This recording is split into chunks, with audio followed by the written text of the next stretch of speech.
Shalom teman-teman, kami dari kelompok 3. Perkenalkan, nama saya Apri Belanti dan teman saya Christine Panipan Jumitan. Saya Jani Brani. Saya Jessica Melia.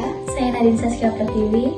Di sini kami akan mempresentasikan tentang materi prinsip perencanaan pembelajaran. Selamat menyaksikan. Sebelum kita masuk dalam materi tentang perencanaan pembelajaran, saya akan menjelaskan kenapa sih perencanaan pembelajaran itu penting. Yang pertama, sebagai panduan guru. Yang kedua, meningkatkan efektivitas. Yang ketiga, memudahkan evaluasi. Yang keempat, mengantisipasi hambatan. Sebagai panduan guru, maksudnya itu guru tahu apa yang harus diajarkan dan bagaimana caranya, serta apa tujuan yang ingin dicapai. Yang kedua, meningkatkan efektivitas, yaitu pembelajaran jadi lebih terarah, tidak asal mengajar, dan sesuai kebutuhan siswa. Yang ketiga, memudahkan evaluasi. Guru bisa melihat apakah tujuan sudah tercapai atau belum. Yang keempat, mengantisipasi hambatan. Maksudnya guru sudah menyiapkan alternatif jika ada kendala, misalnya listrik mati, siswa kurang memahami materi, dan lain-lain. Tanpa perencanaan, pembelajaran bisa kacau, tidak fokus, dan tujuan tidak tercapai. Misalnya, guru tanpa persiapan ibarat seorang arsitek yang membangun rumah tanpa blueprint. Hasilnya bisa tidak sesuai harapan, boros waktu, dan membingungkan. Sebaliknya, jika guru dengan perencanaan ibarat arsitek yang punya blueprint jelas, yang dimana setiap bahan, ukuran, dan tahap pembangunan sudah dipikirkan, dan rumah berdiri kokoh sesuai dengan desain yang diinginkan. Poin kedua tentang pengertian prinsip perencanaan pembelajaran. Prinsip adalah aturan umum atau landasan berpikir ketika guru menyusun rencana belajar.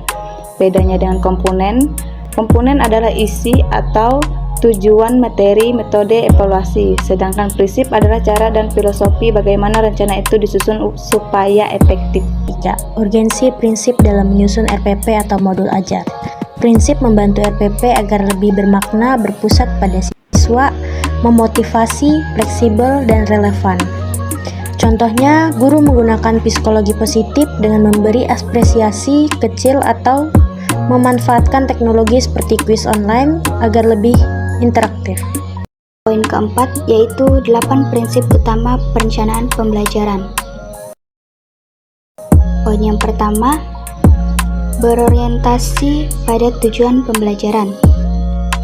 Setiap perencanaan harus fokus pada tujuan yang ingin dicapai, baik aspek pengetahuan, sikap, maupun keterampilan. Tujuan menjadi arah dan tolak ukur keberhasilan. Tanpa tujuan yang jelas, pembelajaran akan kehilangan arah, sehingga semua komponen baik itu materi, metode, media, maupun evaluasi harus disesuaikan dengan tujuan. Contohnya adalah guru matematika. Guru menetapkan tujuan, yaitu siswa dapat menyelesaikan soal persamaan linear dua variabel. Maka, semua aktivitas belajar seperti diskusi, latihan soal, dan evaluasi diarahkan untuk mencapai tujuan tersebut. Yang kedua, berpusat pada peserta didik. Perencanaan pembelajaran harus menempatkan siswa sebagai subjek utama, bukan sekedar penerima informasi. Guru bertindak sebagai fasilitator yang membantu siswa aktif mencari, menemukan, dan membangun pengetahuan sesuai kebutuhan dan potensi mereka. Contohnya, dalam bahasa Indonesia, siswa diminta menulis cerpen atau cerita pendek berdasarkan pengalaman pribadi, bukan hanya menyalin teks, sehingga pembelajaran lebih personal. Poin yang ketiga yaitu sistematis dan terukur. Perencanaan harus disusun secara runtut, logis, dan terorganisir dari awal hingga akhir. Ada urutan yang jelas mulai dari tujuan, materi, metode, langkah kegiatan, dan penilaian, sehingga pembelajaran lebih mudah dipahami dan dijalankan. Contohnya pada RPP IPA, apresiasi, penyampaian konsep ekosistem, diskusi kelompok, presentasi, dan refleksi, penilaian hasil belajar. Dan yang keempat, kontekstual dan relevan. Pembelajaran harus dikaitkan dengan kehidupan nyata siswa agar lebih bermakna. Materi yang kontekstual membantu siswa memahami bahwa apa yang mereka pelajari bermanfaat dalam kehidupan sehari-hari. Contohnya, saat belajar pecahan, guru memakai contoh pembagian kue ulang tahun sehingga siswa lebih mudah memahami konsep. Poin kelima,